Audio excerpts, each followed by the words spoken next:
Hello दोस्तों, आज जावा के इस सेशन में हम लोग जावा प्रोग्राम के बेसिक स्ट्रक्चर को कवर करेंगे। तो जैसा कि मैंने पहले एक बेसिक जावा प्रोग्राम क्रिएट किया था और उसको एग्जीक्यूट किया था, तो अब हम इन सभी एलिमेंट्स के बारे में जानेंगे जो इस बेसिक जावा प्रोग्राम में इंक्लूडेड हैं। तो हम लोग देखेंगे व्हाट इज़ पैकेज। जैसे यहाँ पे लिखा है पैकेज जावा प्रोग्राम। फिर हम देखेंगे एक्सेस मॉडिफायर। यहाँ पे लिखा है पब्लिक, जो कि एक एक्सेस मॉडिफायर है। फिर हम देखेंगे क्लास, कीवर्ड एंड नेम।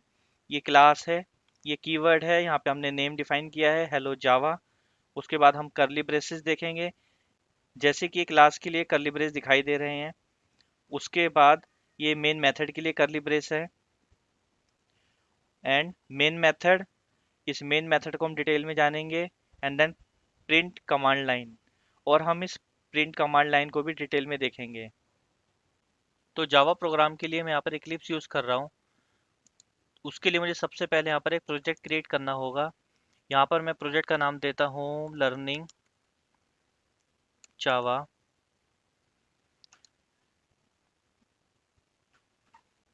तो इस तरीके से मेरा प्रोजेक्ट क्रिएट हो गया है और मेरा प्रोजेक्ट यहाँ दिख रहा है लर्निंग जावा। तो जावा प्रोग्राम बनाने के लिए मैं जो भी जावा फाइल बनाऊंगा वो सभी मैं इसी प्रोजेक्ट के अंदर बनाऊंगा।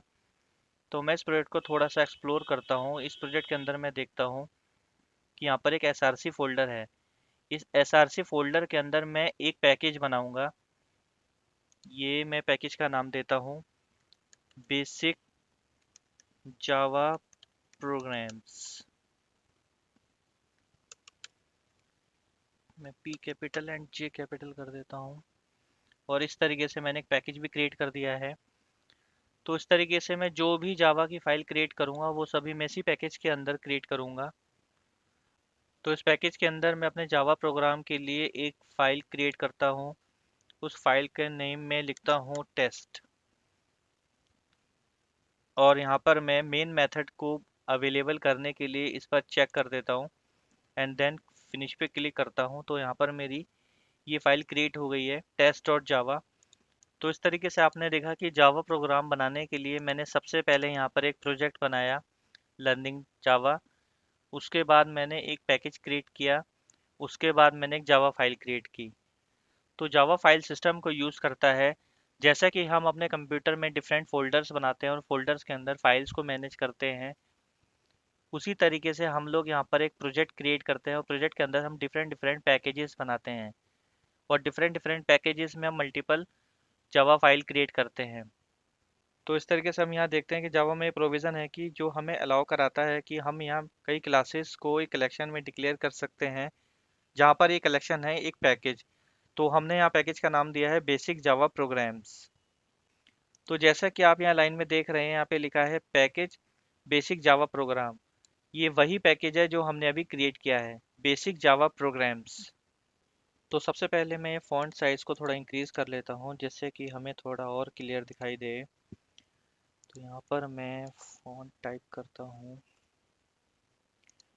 उसके बाद मैं यहाँ पर थोड़ा सा साइज़ इंक्रीज़ करने के लिए 14 कर देता हूँ। एंड देन ये अब ठीक है।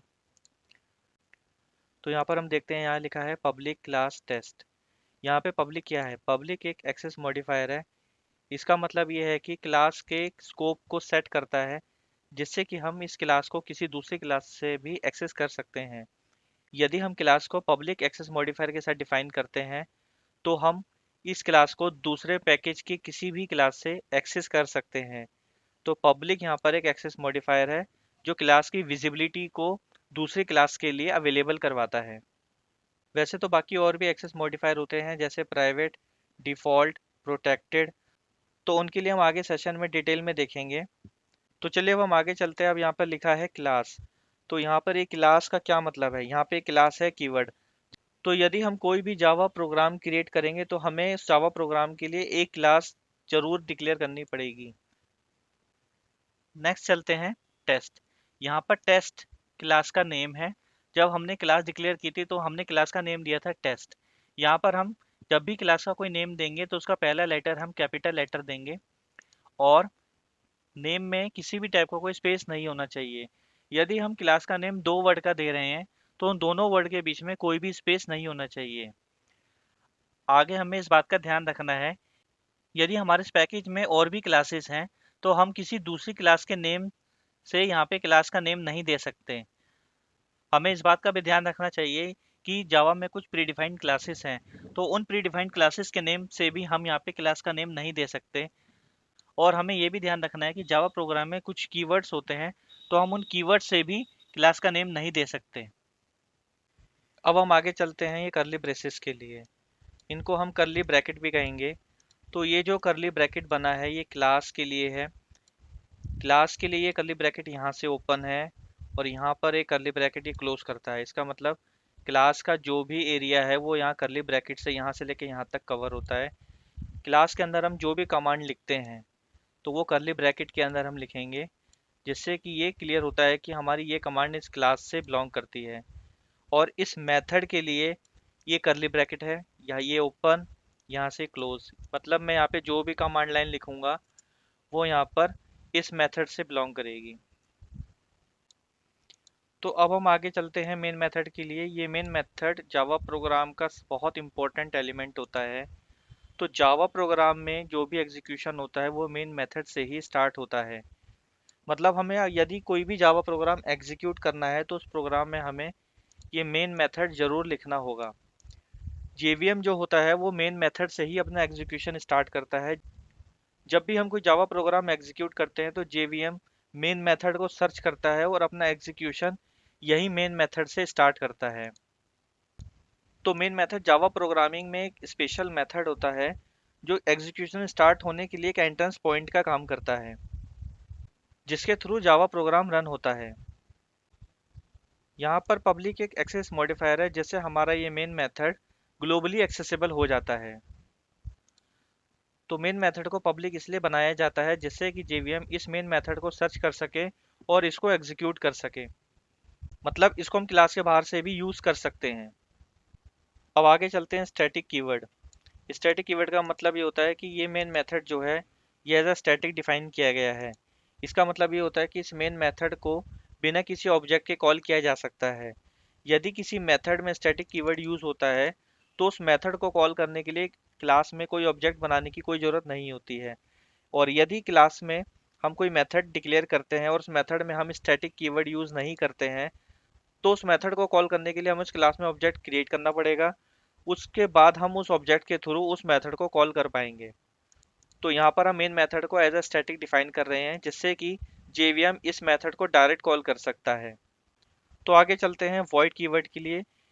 यहाँ पर ये वर्ड मेन मेथड का रिटर्न टाइप है। इसका मतलब यह होता है कि यह कोई भी वैल्यू रिटर्न नहीं करता है।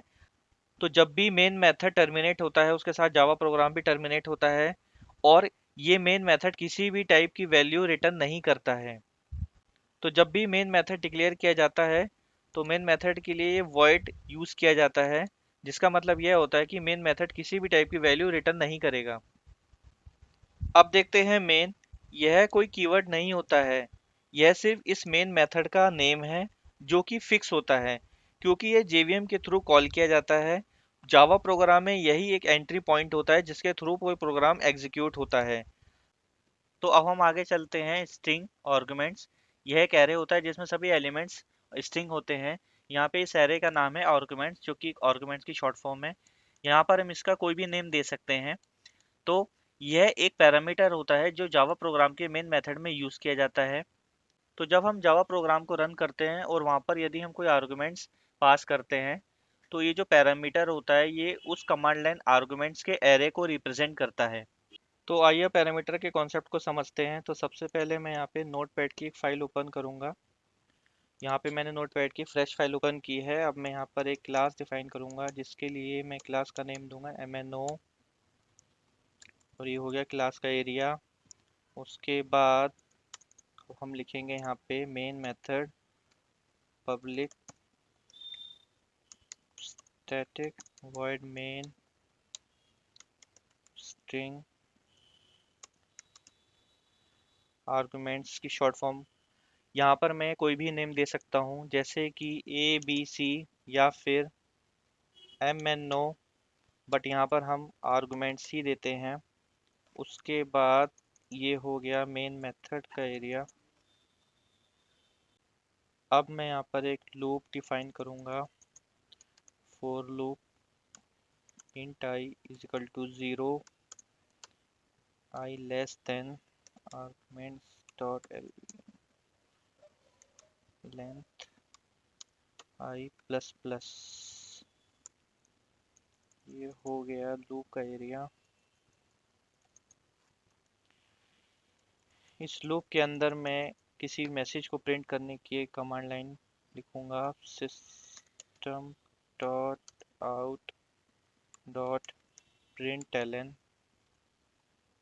यहाँ पे मैं पास करूँगा आर्गुमेंट्स आई। तो लूप के इस कॉन्सेप्ट को हम डिटेल में आगे किसी सेशन में समझेंगे, बट यहाँ पर अभी हम स्ट्रिंग आर्गुमेंट्स एरे को डिटेल में देख रहे हैं। तो यहाँ पर इस लूप का काम यह होगा कि जब ये जावा प्रोग्राम रन किया जाएगा और हम जितने भी आर्गुमेंट वहाँ पर पास करेंगे तो वो सभी आर्गुमेंट्स हमारे प्रिंट हो जाएंगे। तो उसके लिए अब हम ये जावा प्रोग्राम सेव करते हैं, डेस्कटॉप पर ही करेंगे, mno डॉट जावा के नाम से। तो यहाँ पर हमारी जावा फाइल सेव हो गई है। अब हम क्या करते हैं, हम कमांड प्रॉम्प्ट ओपन करते हैं। ये फाइल हमारी डेस्कटॉप पर है तो सबसे पहले हमें डेस्कटॉप पर आना होगा, डेस्कटॉप। अब हम इस जावा फाइल को कंपाइल करेंगे, जिसके लिए हम लिखेंगे javac space mno dot java. Enter करने पर हमारी क्लास फाइल अवेलेबल हो गई। अब इस क्लास फाइल को जब हम रन करेंगे जावा mno, और हम यहाँ पे कुछ आर्गुमेंट पास कर रहे हैं, जैसे कि मैं कुछ नेम प्रोवाइड करूँगा, लाइक अमन, संदीप, आलोक, रोहन। अब मैं एंटर करता हूँ तो ये सभी जो भी आर्गुमेंट्स है ये इस तरीके से यहाँ प्रिंट हो गए हैं। तो इस तरीके से जैसा कि मैंने जावा प्रोग्राम में यहाँ पे लिखा है कि आर्गुमेंट्स आई, तो जितने भी मैं यहाँ पर आर्गुमेंट्स प्रोवाइड कर रहा हूँ वो सभी आर्गुमेंट्स मेरे यहाँ पर प्रिंट हो जाएंगे। अब उसके बाद मैं एक काम और करता हूँ, मैं यहाँ से ये लूप हटा देता हूँ। लूप हटाने के बाद मैं यहाँ पर पोजीशन देता हूँ 0। उसके बाद मैं फाइल फिर से सेव करता हूँ। सेव करने के बाद हम फिर से कमांड प्रॉम्प्ट पर आते हैं, हम एक बार फिर कंपाइल करेंगे mno डॉट जावा। कंपाइल करने के बाद मैं ये क्लास फाइल फिर से रन करता हूँ, जावा mno। यहाँ पर मैं कुछ आर्गुमेंट्स प्रोवाइड करता हूँ, जैसे कि हेमंत, रोहन, सुशांत। अब मैं एंटर करता हूँ तो यहाँ पर सिर्फ हेमंत ही प्रिंट होगा, क्योंकि यहाँ पे मैंने पोजीशन 0 दी है। तो एरे में जो पोजीशन होती है वो 0 से स्टार्ट होती है, like 0 for Hemant, 1 for Rohan and 2 for Sushant. अब हम इसको चेक करने के लिए दोबारा देखते हैं। हम यहाँ पर क्या करते हैं, पोजीशन चेंज करते हैं। यहाँ पर हम इसको लिखते हैं 1। सेव करते हैं। सेव करने के बाद हम यहाँ फिर से इस फाइल को कंपाइल करेंगे mno डॉट जावा। ये हमारी फाइल कंपाइल हो गई। अब हम क्लास फाइल रन करेंगे mno, हम सेम यही नेम दोबारा से प्रोवाइड करेंगे, रोहन एंड सुशांत। तो अब मेरा क्या प्रिंट होगा, रोहन, क्योंकि रोहन मेरा 1 पोजीशन पर है। जैसा कि आप यहाँ देख रहे हैं, मैंने यहाँ पे पोजीशन 1 दी है, क्योंकि एरे स्टार्ट होता है 0 1 2 इस तरीके से। यहाँ पर रोहन 1 पोजीशन पर है, इसलिए यहाँ पे रोहन प्रिंट हुआ है। तो ये हो गया हमारा स्ट्रिंग आर्गुमेंट्स एरे का कॉन्सेप्ट। तो चलिए अब हम आगे बढ़ते हैं। अब हम यहाँ पे कोई मैसेज प्रिंट करेंगे, उसके लिए मुझे कमांड लाइन लिखनी होगी, system dot out dot print L N. जैसा कि मैं आपको पहले भी दिखा चुका हूँ, यहाँ पर मैं एक मैसेज प्रोवाइड करता हूँ, this is simple Java program. तो अब मैं इस प्रोग्राम को सेव करता हूँ। सेव करने के बाद रन करते हैं। तो जो मैसेज हमने यहाँ प्रोवाइड किया है वो यहाँ कंसोल में प्रिंट हो गया है।